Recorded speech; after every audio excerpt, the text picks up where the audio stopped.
नमस्कार। आज हम पढ़ेंगे रामधारी सिंह दिनकर का साहित्यिक जीवन परिचय। महाकवि रामधारी सिंह दिनकर हिंदी के राष्ट्रीय एवं सांस्कृतिक चेतना के गायक थे। उनका जन्म 30 सितंबर 1908 को बिहार के मुंगेर जिले के सिमरिया नामक गांव में एक कृषक परिवार में हुआ। उनके पिता श्री रवि सिंह और माता का नाम श्रीमती मनरूप देवी था। 2 वर्ष की छोटी आयु में ही उनके पिता का देहांत हो गया।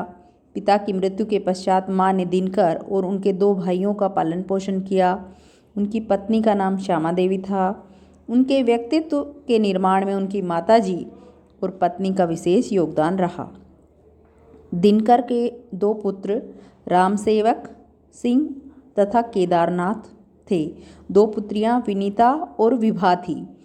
बालक रामधारी सिंह दिनकर जी की प्रारंभिक शिक्षा गांव के विद्यालय में हुई। सन 1922 में असहयोग आंदोलन के कारण गांव की राष्ट्रीय पाठशाला टूट गई। कवि ने सन 1928 में मोकामा घाट HE स्कूल में मैट्रिक की परीक्षा उत्तीर्ण की। सन 1932 में उन्होंने पटना विश्वविद्यालय से BA ऑनर्स की परीक्षा पास की। सबसे पहले उन्होंने उच्च विद्यालय के प्रधानाध्यापक की नौकरी की। सन 1934 में बिहार सरकार के मधुबनी में सब रजिस्ट्रार का पद भी उन्होंने ग्रहण किया। सन 1947 में दिनकर जी बिहार सरकार के प्रचार विभाग में उपनिदेशक बने। सन 1950 में मुजफ्फरपुर कॉलेज में हिंदी विभागाध्यक्ष नियुक्त हुए और 10 मार्च 1952 को वे राज्यसभा के कांग्रेसी सदस्य चुने गए। सन 1959 में उनकी साहित्यिक सेवाओं के लिए सरकार ने उनको पद्म भूषण से सम्मानित किया। फिर उनको साहित्य अकादमी सम्मान तथा 1973 में ज्ञानपीठ पुरस्कार प्रदान किया गया। सन 1964 में दिनकर जी भागलपुर विश्वविद्यालय में कुलपति के पद पर नियुक्त हुए, लेकिन इस पद पर वे अधिक समय तक नहीं टिक पाए। 24 अप्रैल 1974 को इस महान कवि का निधन हो गया। दिनकर जी की रचनाएं, उनके प्रबंध काव्य रसीम रथी 1952, कुरुक्षेत्र 1946, उर्वशी 1951।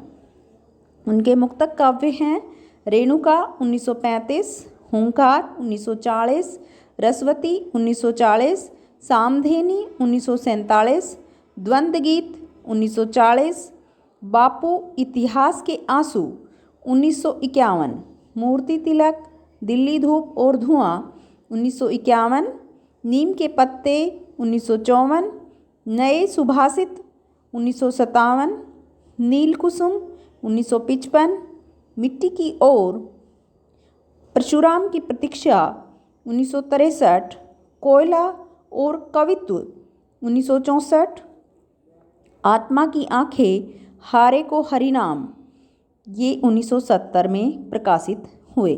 गद्य साहित्य में रेती के फूल, उजली आग, धर्म, नैतिकता और विज्ञान, पंथ, प्रसाद और मैथिली शरण, वट पीपल, राष्ट्रभाषा और राष्ट्रीय एकता, हमारी सांस्कृतिक एकता, देश विदेश, संस्कृति के 4 अध्याय 1956 में प्रकाशित हुए। बाल साहित्य भी उन्होंने लिखा। मिर्च का मज़ा, सूरज का ब्याह, चित्तौड़ का साका, धूप छां आदि उनकी बाल साहित्यिक रचनाएं हैं। अब उनकी काव्यगत विशेषताएं। दिनकर जी राष्ट्रीय जागरण और सांस्कृतिक उत्थान के कवि थे। उनके काव्य में हृदय को झकोरने वाली अपार शक्ति थी। उनके काव्य में भारत के गौरवमय अतीत का गुणगान हुआ है। उन्होंने वर्तमान में भारत की दुर्दशा पर क्षोभ भी प्रकट किया और उनके काव्य में वो हमें यदा कदा दिखाई देता है। राष्ट्रीय चेतना उनमें कूट कूट कर भरी हुई थी। राष्ट्रीय भावना सर्वत्र देखी जा सकती है।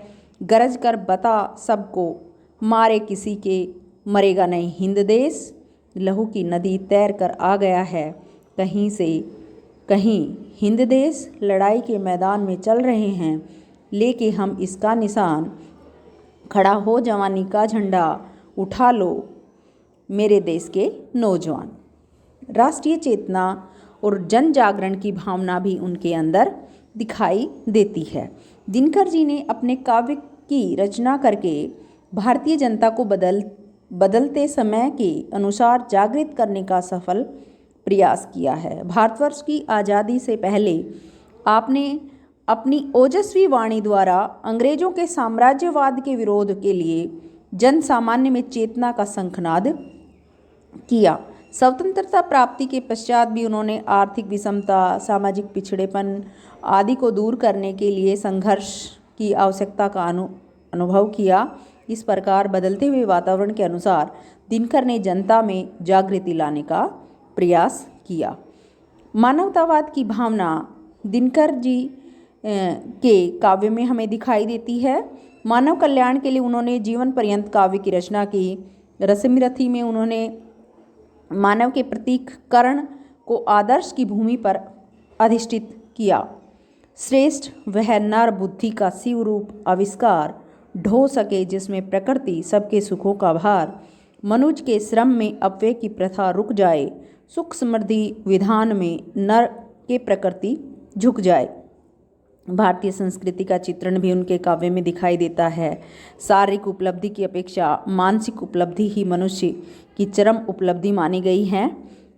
और सिखाओ भोगवाद को यही रीति जन जन की, करे विलीन देह को मन में, नहीं देह में मन को। इस तरह से उनके काव्य में दिखाई देती हैं। शोषित वर्ग के प्रति सहानुभूति उनके काव्य में हमें दिखाई देती है।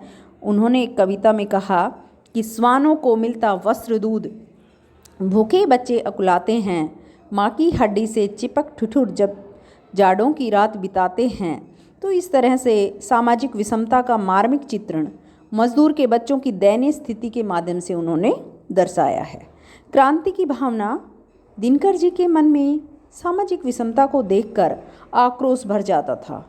उन्होंने सामाजिक चुनौतियों को स्वीकार किया और विषमता के विरुद्ध क्रांति का नारा बुलंद किया। शोषण के प्रति उन्होंने आवाज़ उठाई और उनका एक उदाहरण है, वट की विशालता के नीचे जो अनेक वृक्ष ठिठुर रहे हैं, उन्हें फैलने का वर दो, रस सोखता है जो मही का भीम काय वृक्ष, उसकी सिराएं तोड़ो, डालियां कतर दो। ओज की प्रधानता उनके काव्य में दिखाई देती है। हुंकार और सामधेनी काव्य संकलनों में ओजपूर्ण से परिपूर्ण कविताएं उन्होंने लिखी हैं। रे रोक युधिष्ठिर को न यहाँ, जाने दो उनका स्वर्ग धीर, पर फिरा हमें गांडीव गदा, लौटा दे अर्जुन भीमवीर। द्वंद्व गीत संग्रह की कविताएं ओजमयी भाषा में दार्शनिक चिंतन और राग विराग के द्वंद्व का चित्रण प्रस्तुत करती हैं। कुरुक्षेत्र भी ओजस्वी गुणों से परिपूर्ण उनके अपने युग का प्रतिनिधित्व करने वाली काव्य रचना है। विचारों की स्पष्टता उनके काव्य में हमें देखने को मिलती है। उनका कथन है कि सुंदर काव्य का गुण प्रेय है, परंतु उपयोगी होना भी उनका ध्येय है। इसलिए बिना दोनों का ग्रंथि बंधन हुए सत्काव्य की सृष्टि संभव नहीं है। दिनकर का काव्य इस परिभाषा पर पूर्ण रूप से खरा उतरता है। अंत में भाषा शैली, दिनकर जी विशुद्ध खड़ी बोली के कवि थे। तत्सम और तद्भव शब्दों का प्रयोग सौउद्देश्य हुआ और उनकी जो शब्द योजना पुष्ट और भावानुकूल है। प्रत्येक शब्द भावों एवं विचारों का वाहक बनकर आया है। भाषा शैली विचारों एवं भावों की पूर्ण अभिव्यक्ति देने में सक्षम है। दिनकर जी के काव्य में छायावादी काव्य की भांति कहीं भी क्लिष्टता नहीं है। भाषा शैली बड़ी सरल, सुबोध और स्पष्ट है। शब्दों में चमत्कारिक प्रयोग का लालच उनके काव्य में कहीं दिखाई नहीं पड़ता। अतः उनकी शैली अत्यंत प्रौढ़ और परिमार्जित है। दिनकर जी के काव्य में छंद योजना नवीनता के लिए हुए है तथा अलंकारों का स्वाभाविक प्रयोग भी उन्होंने किया है। ये थी दिनकर की साहित्यिक जीवन परिचय। धन्यवाद।